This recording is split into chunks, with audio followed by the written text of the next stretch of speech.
भारत के संविधान का निर्माण कक्षा 10 में राजनीति विज्ञान।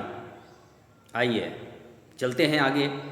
कल हम चर्चा कर रहे थे भैया बहनों, राजनीति विज्ञान में हमने बताया कि हमारे भारत के संविधान का जो निर्माण हुआ, भारत के संविधान निर्माण में कुल मिलाकर के कितने दिन कितने महीने मैंने आपको बताया था।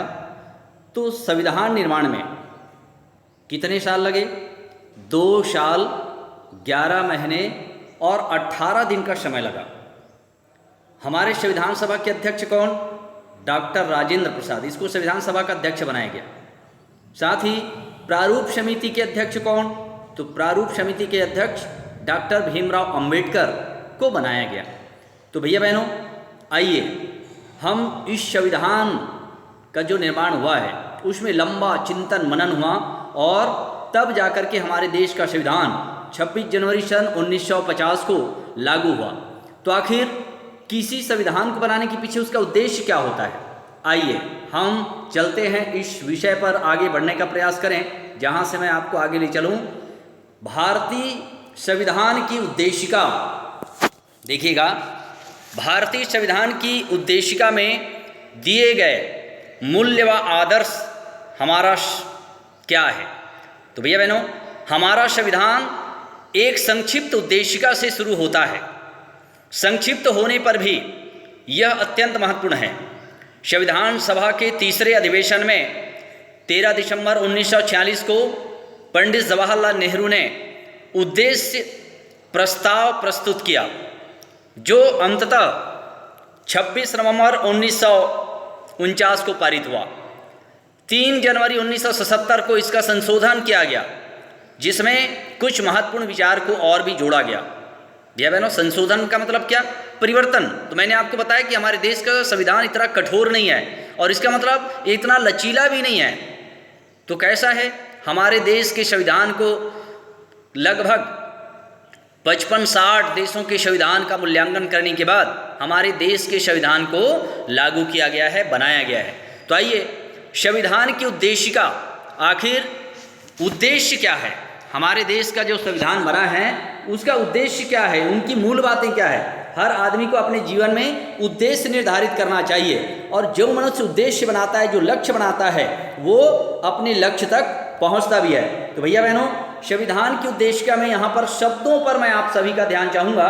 ये पहला ही वाक्य देखिएगा शुरू में, हम भारत के लोग भारत को एक संपूर्ण प्रभुत्व संपन्न समाजवादी पंथ निरपेक्ष लोकतंत्रात्मक गणराज्य बनाने के लिए तथा उसके समस्त नागरिकों को सामाजिक, आर्थिक और राजनैतिक न्याय, विचार, अभिव्यक्ति, विश्वास, धर्म और उपासना की स्वतंत्रता, प्रतिष्ठा और अवसर की समता प्राप्त कराने के लिए तथा उन सब में व्यक्ति की गरिमा और राष्ट्र की एकता और अखंडता सुनिश्चित करने वाली बंधुता बढ़ाने के लिए दृढ़ संकल्प होकर अपनी इस संविधान सभा में आज तारीख 26 नवंबर 1949 मिति मार्गशीर्ष शुक्ल सप्तमी संवत 2006 विक्रमी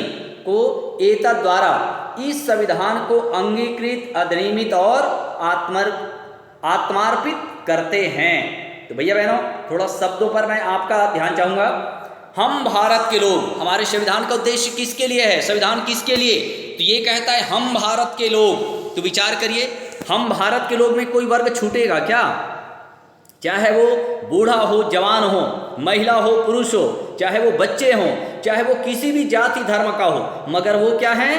भारत का रहने वाला है। इसलिए पहला वाक्य कहा गया, हम भारत के लोग, हम सब शामिल हैं, भारत का कोई भी व्यक्ति इससे अलग नहीं है। फिर आगे कहता है भारत को एक संपूर्ण प्रभुत्व संपन्न, भारत को कैसा बोल रहा है? संपूर्ण प्रभुत्व संपन्न, अर्थात भारत किसी के आदेश का पालन नहीं करेगा, भारत किसी के दबाव में नहीं आएगा, वह किसी के बिना दबाव में आए अपनी जगह वह पूर्णतः कैसा होगा? आत्मसंपन्न होगा, आत्मनिर्भर होगा, उसे किसी के दबाव में रहने की जरूरत नहीं है।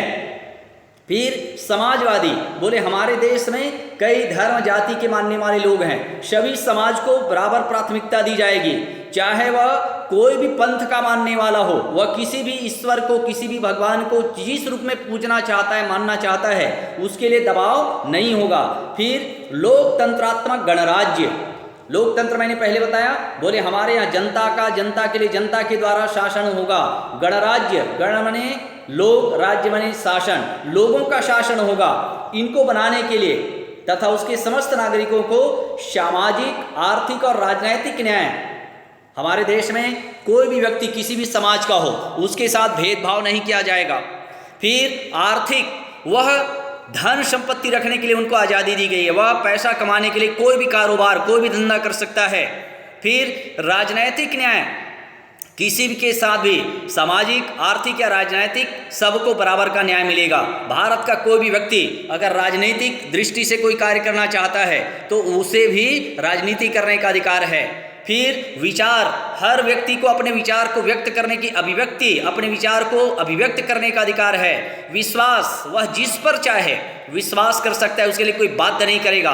फिर धर्म और उपासना की स्वतंत्रता, आप जिस धर्म को मानना चाहते हैं आपको आज़ादी दी गई है। भैया बहनों, हम किसी भी धर्म को मानने के लिए स्वतंत्र हैं, पर इसका मतलब ये नहीं है कि हम अपने धर्म को श्रेष्ठ साबित करने के लिए दूसरे धर्म को नीचा दिखाएं, इसका मतलब ऐसा नहीं है। परंतु आप अपने धर्म को मानने के लिए पूरी तरह स्वतंत्र हैं, बशर्ते कि आप ऐसा काम ना करें जिससे किसी की धर्म या आस्था को ठेस पहुंचती हो। फिर उपासना की स्वतंत्रता, आप जिसकी उपासना करना चाहते हैं। फिर प्रतिष्ठा और अवसर की समता, समाज में हर व्यक्ति को प्रतिष्ठित ढंग से जीवन जीने का अधिकार है, उनको भी समान अवसर प्रदान किए जाएंगे। और साथ ही उन सब में व्यक्ति की गरिमा और राष्ट्र की एकता और अखंडता, इतनी बातों का पालन करते हुए इस बात का ध्यान रखना होगा कि किसी भी व्यक्ति की गरिमा को आँच ना आए, किसी भी व्यक्ति की गरिमा को ठेस ना पहुँचे। फिर हम ऐसा कोई कार्य ना करें जिससे देश की एकता को आँच आए, हमारा देश की अखंडता को आँच आए। इसको सुनिश्चित करने वाली बंधुता बढ़ाने के लिए, अर्थात हम सब किसी भी जाति, धर्म, संप्रदाय के मानने वाले हों, किसी भी भगवान को मानने वाले हों, हमें आर्थिक, राजनीतिक, सामाजिक आज़ादी दी गई है, परंतु ऐसा कोई कार्य ना करें जिससे हमें आपसी तनाव या देश के लिए एकता या अखंडता में खतरा उत्पन्न हो जाए। इसके लिए हम सबको विचार करना होगा और देश की एकता, अखंडता को बनाए रखने हम सबकी जिम्मेदारी होगी।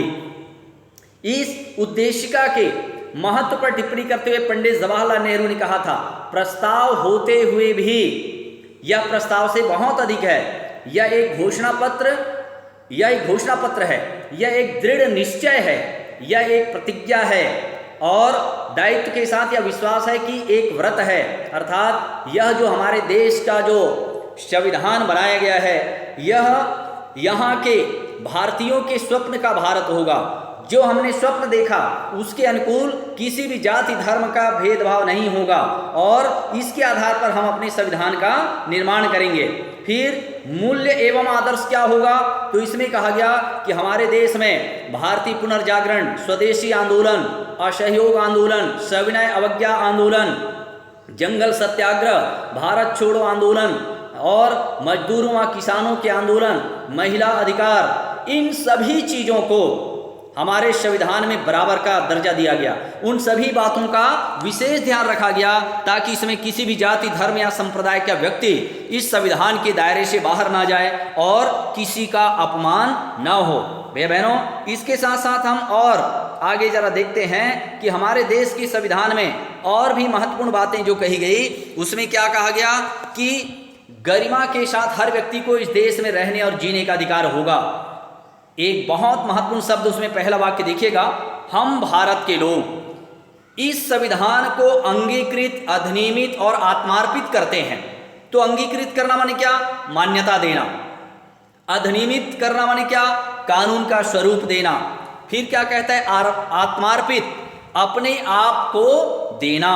कहने का मतलब हम जब संविधान बनाएं तो हम ही ने उसे मान्यता दिया, हम ही ने उन्हें कानून का स्वरूप दिया और हमने उसे क्या किया? अपने आप को प्रदान किया है। कहने का मतलब क्या हुआ? संविधान हमने बनाया, कानून हमने बनाया। किसके लिए बनाया? अपने स्वयं के लिए बनाया कि हम सब इस कानून के दायरे में रहकर इन नियमों और कानूनों का पालन करेंगे। तो इस तरीके से हम देखते हैं भैया बहनों, हमारे देश के संविधान को बनाने के लिए बहुत चिंतन किया गया, मनन किया गया।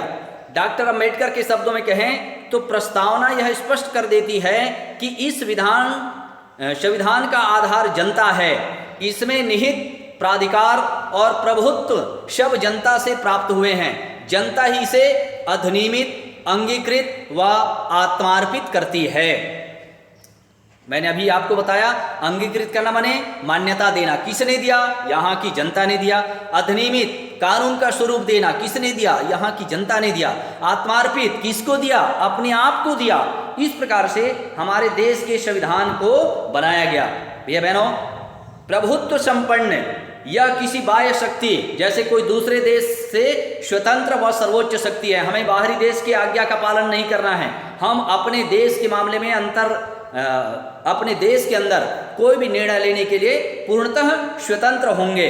साथ ही साथ हम देखते हैं कि यहाँ के निवासी, यहाँ के रहने वाले अपने देश के हित में कोई भी निर्णय लेने के लिए किसी दूसरे देश से परामर्श नहीं करेगा, या कोई अन्य शक्ति या कोई अन्य देश हमारे आंतरिक मामलों में कोई हस्तक्षेप नहीं कर सकता, और इसलिए इसे प्रभुत्व संपन्न का नाम दिया गया है। फिर समाजवादी, यह अवधारणा 1977 में जोड़ी गई है। इसका आशय है कि भारत अपने समस्त नागरिकों के बीच सभी प्रकार की सामाजिक, आर्थिक असमानताओं को दूर करने का प्रयास करेगा और सभी संसाधनों का उपयोग सार्वजनिक हित में किया जाएगा, न कि किसी निजी हित में। ये बहनों, समाज में सभी को समानता का अधिकार होगा। समाज में धन कमाने का, आर्थिक रूप से, सामाजिक रूप से, राजनीतिक रूप से, हर दृष्टि से हर व्यक्ति भारत का स्वतंत्र होगा। समाज में सभी को बराबर का महत्व दिया जाएगा। इस प्रकार से समाजवादी विचारधारा को भी हमारे संविधान में लागू किया गया है। भैया बहनों, हम आज देखते हैं कि भारत का संविधान लागू हुआ, उस पर कितना गहन चिंतन किया गया, मनन किया गया, और इनके महत्वपूर्ण उद्देश्य निर्धारित किया गया। तब जाकर के आज हमारे देश का संविधान लागू हुआ और आज हम स्वतंत्र भारत में स्वतंत्र ढंग से विचरण करते हैं। स्वतंत्रता पूर्वक इस आज़ाद देश